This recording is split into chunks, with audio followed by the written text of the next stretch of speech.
왜 우리는 죽은 사랑하는 사람들을 묘지에 묻을까요?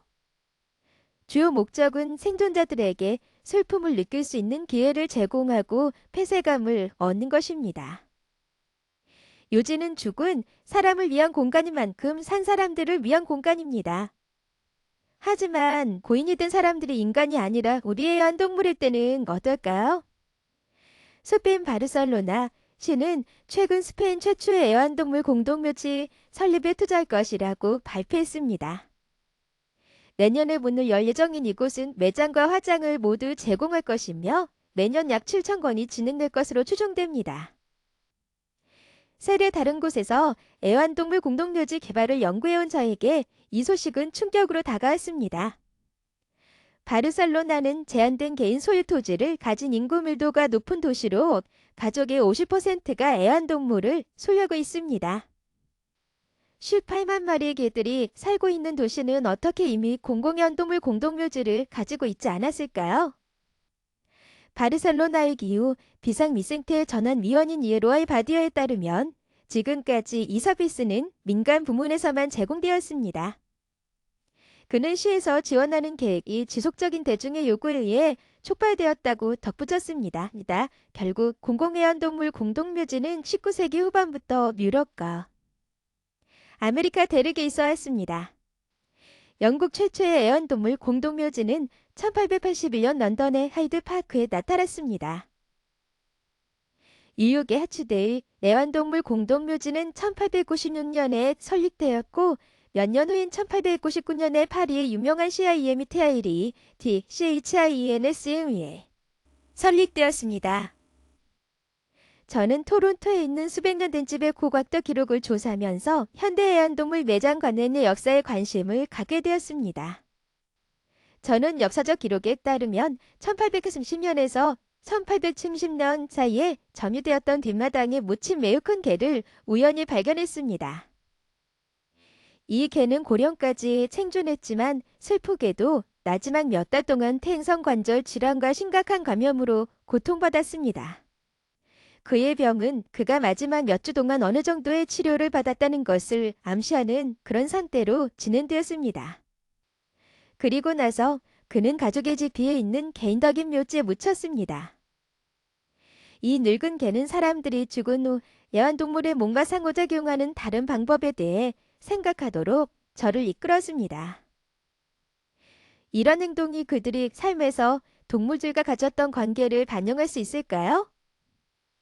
이 경우 다른 논란의 여지가 없는 더 쉬운 선택지가 존재했을 때 왜 시간을 들여 개를 자신의 공간에 조심스럽게 묻을까요? 결국 이 시대는 사람들이 종종 죽은 애완동물을 강에 버리거나 고기와 피부를 위해 몸을 팔았을지도 모르는 시대였습니다. 양호한 위생 상태가 매장을 선택하는 분명한 이유입니다. 아무도 거리나 정원에서 동물 사체를 포태시키는 것을 원하지 않습니다. 하지만 그렇다고 해서 개인화된 전용 매장과 묘비가 즉시 보장되는 것은 아닙니다. 가장 직접적인 선택은 죽은 동물을 가정 쓰레기와 함께 처리하는 것입니다.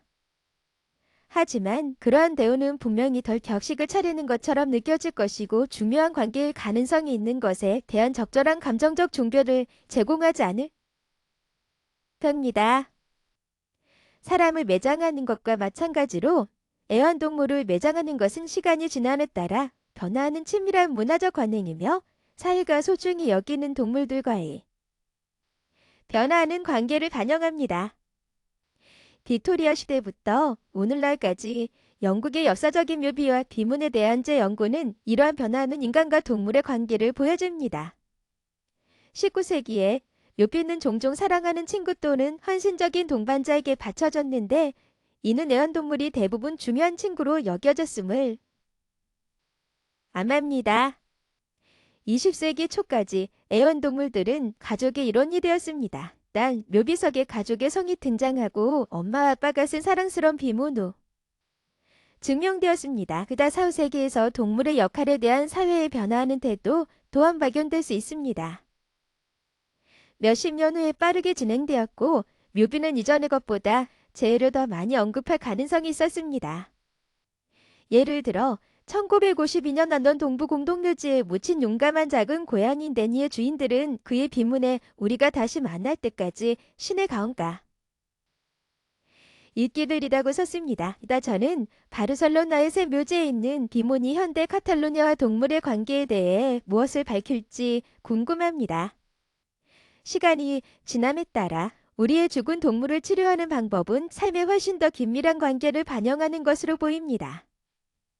한데 법으로 엄격하게 금지되었던 지난 10년 동안 유역주와 같은 많은 관할권에서 화장된 동물과 사람들의 공동매장을 허용했으며 이는 의심할 여지없이 인간과 동물 모두에 대한 장려와 기념관행의 변화로 이어질 것입니다. 저에게 있어 현대 애완동물 묘지와 역사적인 애완동물 묘지의 가장 놀라운 유사점은 동물들을 위한 슬픔과 관련된 금기에 대한 놀라운 진보입니다. 누군가가 애완동물과 갖는 연결은 다른 인간과의 관계만큼이나 강하고 중요할 수 있습니다.